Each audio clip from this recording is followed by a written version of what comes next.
কি এত কাজের ব্যস্ত কারণ কি বলো? ছুটির দিনে রান্না? আজকে শুক্রবার, ছুটির দিন, সবাই বাসায় আছি, সেই কাজের জন্য মিতা আমাদেরকে আজকে একটি সারপ্রাইজ দিচ্ছে। কিসের মাংস? নতুন নতুন রেসিপি আমার আর রিয়ানের জন্য। মাটন? কিন্তু কালারটা তো এত চমৎকার কেন? কি কি দিচ্ছে বলো, কি কি উপকরণ দিচ্ছে এখানে?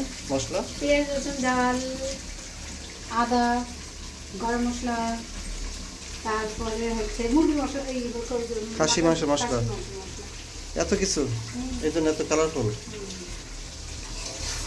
দুপুরের খাবারের জন্য এই আয়োজন আজকে। আমাদের খাসির মাংস, সাথে একটা শাক ভাজি আছে, সালাদ আর মাংস, ভাত। তোমরা সকালে কি খেয়েছো? সকালে নুডলস খাইছি আর হচ্ছে কলা খাইছি, কিন্তু কারেন্ট ছিল না দেখে চা হয়ে যায়। আজকে তো সকাল থেকে কারেন্ট ছিল না, 12টার সময় কারেন্ট আসছে। সকাল 7:30টার সময় গেছে আর দুপুর 12টার সময় কারেন্ট আসছে। আচ্ছা, এত মানে যে রান্না বান্না করতেছো তাই না,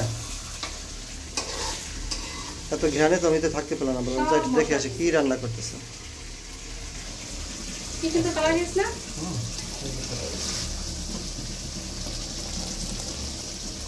প্রত্যেক দিনই খাই আমরা, প্রত্যেক শুক্রবার মাঝেও খাওয়া হয়। শুক্রবার কেন, তোমাদের তো সপ্তাহে 3 দিন মাংস খাওয়া প্রায় দেখি। মুরগি খাই যে। আচ্ছা, আমি তাহলে দিয়ে দিলাম সব এখন। এখন গরম জল দেওয়া হচ্ছে, তাই তো?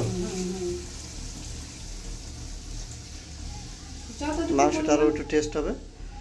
রসুন দিছো? আস্তে রসুন দিছো? একটা একটা একটা দিলে খাই। রান্না বান্না দিয়ে তারপরে এখন যাচ্ছি স্নান করতে। এই যে দেখো, এবারে হচ্ছে জল দেওয়ার পরে কালার দেখো, সুন্দর কালার হয়েছে। আর রিয়ন কি করছে দেখো। আমাদের মাঝে রিয়ন চলে এসেছে, সে মাংস ঘ্রাণ পেয়ে, সে মাংস তার খুব পছন্দ। রিয়ন যদি মাংস হয় তাহলে রান্নাঘরে একটু আসে। হ্যাঁ, এখন ঢেকে দেওয়া হয়ে গেল, মাংসটা কষানো কমপ্লিট। এত সুন্দর রান্না ঘ্রাণ। আমরা আজকে পেট ভরে ভাত খাবো। পেট ভরে খাওয়া হয়, তারপরেও সপ্তাহে 3 দিন মাংস থাকে। তোমরা পেট ভরে ভাত খাও না? না, সপ্তাহে 3 দিন খাও। ছুটির মধ্যে একটু বেশি খাওয়া, তাই না বলো বাবা? ছুটিতে একটু বেশি খাওয়া হয়।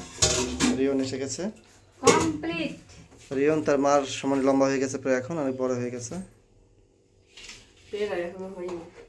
এখন হয়নি। কালকে তোমার কোচিং কয়টা? না, এটা আজকে তোমার স্কুল বন্ধ, তাই তো? হ্যাঁ, আজকে শুক্রবার, বন্ধই তো। হ্যাঁ, রান্না বান্না চলতেছে, একটু পরে আমরা খাবার খাবো। মা আসবে, তারপরে হয়ে যাবে, কষানো হয়ে যাবে।